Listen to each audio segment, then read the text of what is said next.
Hello my dear friends, you're on the Military Summary channel, and today we will discuss the situation in Ukraine on the 28th of March. And first, I would like to tell you about some changes in Russian tactics.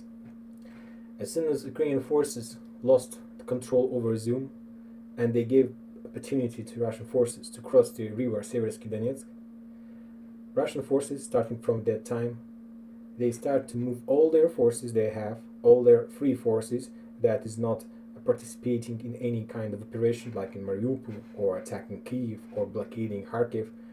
They move all their forces to the north from this part, from the north, I would say east part of Ukraine. They drop everything they have to Izum. We know that Russian forces are limited in this operation. We can say that they have around 150,000 soldiers. So of course, they don't have enough forces for Donbas border operation. So that's why they sent some forces from this region to the Izum. They drop some forces from Kharkiv to the Izum, and also they're dropping some forces from Luhansk to the Izum. From the south, they're dropping their forces from Kherson to the south of Donbas border, and they're waiting when the operation in Mariupol finishes. And as soon as it happens, they will also drop all free forces they have to the north of this territory, and that's mean to the south of Donbas border. So let's start step by step, and first we will discuss the situation in Mariupol. This map is not updated much, so it's not very easy to understand what's going on there. So we will move to another map we are using for these purposes. We're going to use this map. As far as you can see, there's a lot of Russian flags here, and that's mean that they did a lot of things during these days. First of all, let's take a look on this gray line. You see this gray line? And this gray line, the territory between red line and gray line is the territory of main clashes here. And it was something like that a few days ago, a territory of main clashes.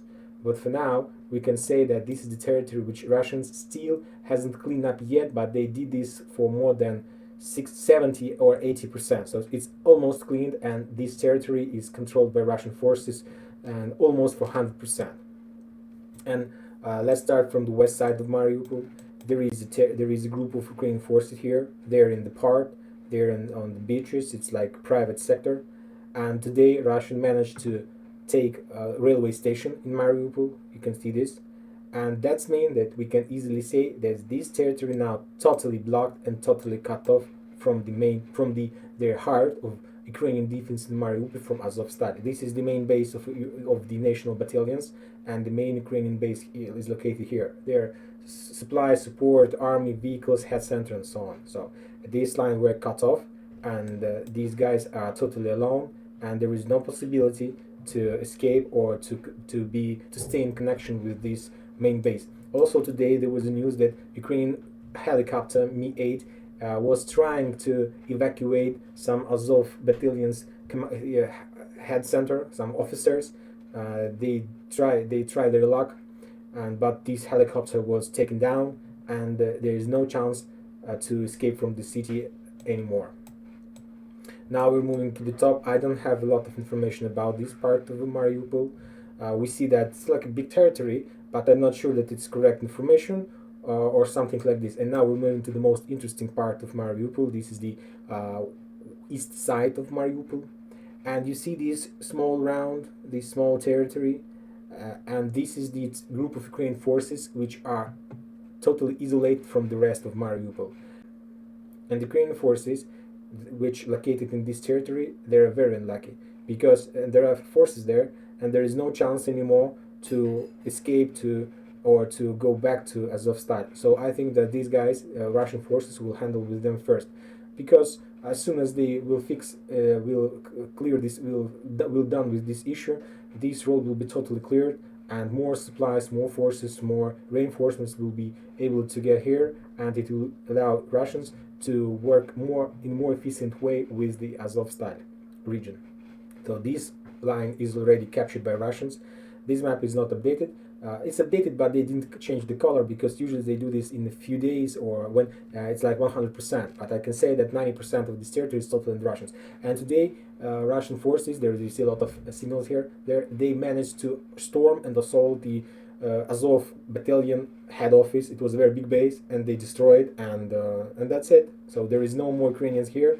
A few guys, not a few, maybe even 1,000 or more, allocated here, but they don't have any chance to escape.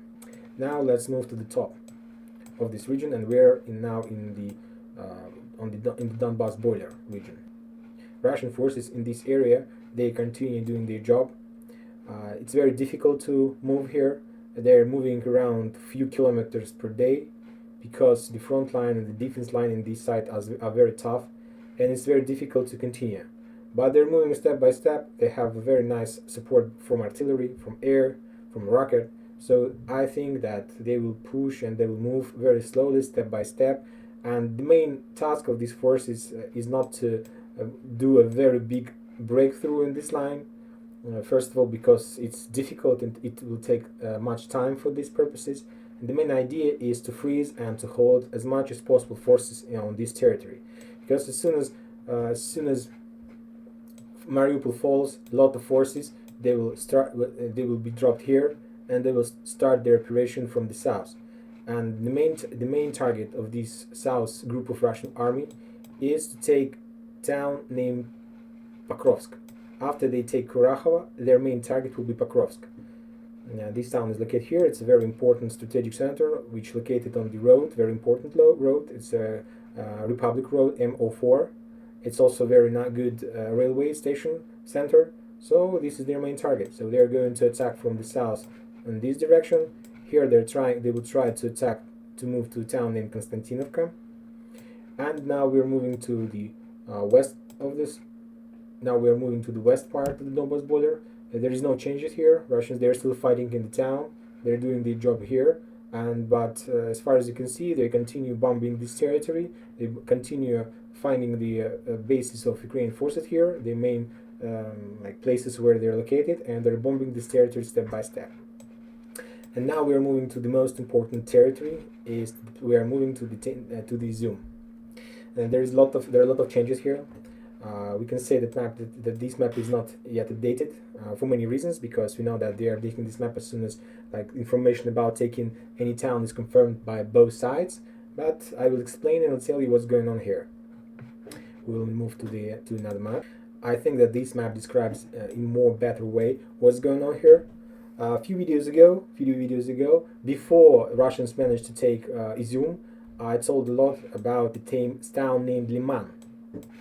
I also show you this town on this map. It is like you can see better rivers and so on. This town, Liman.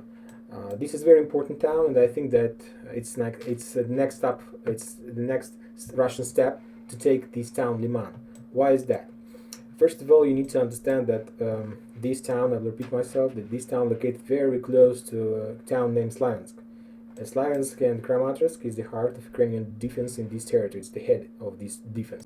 As far as you can see, the distance between town named Liman, or the territories under this town, and Slavyansk is 8 miles. We could say like 9 miles. And it's nothing for artillery. And if we will try to calculate the distance between this territory on this side of the river, which soon will be under Russian forces' control, and the road, this very important road, is just 6 kilometers. So it's total fire control. And there would be no chances for Ukrainian forces to use this road. What does it mean? Also, a few days ago, we discussed about the town named Bakhmut, this town. And this is the town where Ukrainians, they're accumulating their main force. They're preparing their feast here. And of course, they will use, for many reasons, because of road and because of railway stations and railway road. And they want to use this road as the main traffic, as the main line for supporting north with the northwest and southeast. And if Russians will be able to take Liman, and I think that there will be very heavy battles here, they will be able to establish fire control over this road. And we can say that it will be much more difficult to support this territory. For now, let's say in this map, you see that Russians today they strike with Iskander in these territories. On this map, it's this. And I got information that Ukrainian forces, they lost all this territory, and they lost this town named Belina. my previous video, I told you that this territory, this line, is very good line for defending, because there is a river from one side, the river from another side, and you can build a very powerful and very useful and very effective front line here. And the Russians also, they understood this, and that's why as soon as they attack here on this line, they try to push Ukrainian forces as much as possible. And according to information I got, Ukrainians, they didn't manage to build here defense, and they fall even more back, almost till the Slaviansk. So about the name Liman. Liman, Russians, they are planning to take Liman from two sides. If you see on this map, this territory, according to the sources, is under Russian control, but on this map we don't see this. It's this. This is territory. This map is under control, but on that one is not. But I think that this map is not updated, because today from the report of the Ministry of Defense, we heard that Russians, they already in the suburbs of this territory. There's main clashes here, and they're moving and they're pushing Ukrainians to town Liman. And on this map you see that it's not Russian forces, according to information, is the army of one of their republic. They're moving from the north, and their main target to attack Liman from the north. I could say that they will go here, and then they will attack from the east, and another strike from on this line, and they're planning to attack Liman from both sides, and they need to take this if they want to have as much success as possible in these territories. Also, they're moving republics. It's Lugansk Republic. They're moving from the north, and also they want to get into town named Kremenyevo from the back. This town is on this side of the river, and Russians, they can't take this town because there's a river here, and they're fighting in Rubizhnoye, and they just want to clean this territory from Ukrainian forces, and that's it. So Liman, soon we'll hear a lot of clashes, heavy clashes here, and we'll see what's going to be next. Also, another thing about that Russians, they move all their forces here. As soon as they move their forces here, they made their defense on large territory less. For example, if you remember from our previous videos and from the previous version of map, all this territory till Akhtirka, and Akhtirka was under Russians blockade, was under Russians, like big red line. This road was under control. But Ukraine, as soon as Ukrainian forces lost control over Izium, Russian forces, they took all their army from here and through the territory of Russian Federation, because there is no way to cross Kharkiv. They did a small circle, and now they drop all their forces here. So today there is a very powerful group of Russian army here. And what are they planning to do? I told you that Russian forces from the south, they're planning to attack, and they're moving to attack to Pokrovskaya, to this side, and from the north they're planning to attack Barvinkovaya, Slaviansk, Kramatorsk, and the main idea to meet each other somewhere here, and it will give them opportunity to cut this territory totally off from the big land, and it will be a very big epic fail of Ukrainian forces, and I don't know what are they planning to do with this. Now we are moving to the north, to the Sumy. Right before the starting of recording this video, I got an information that it's unproven information.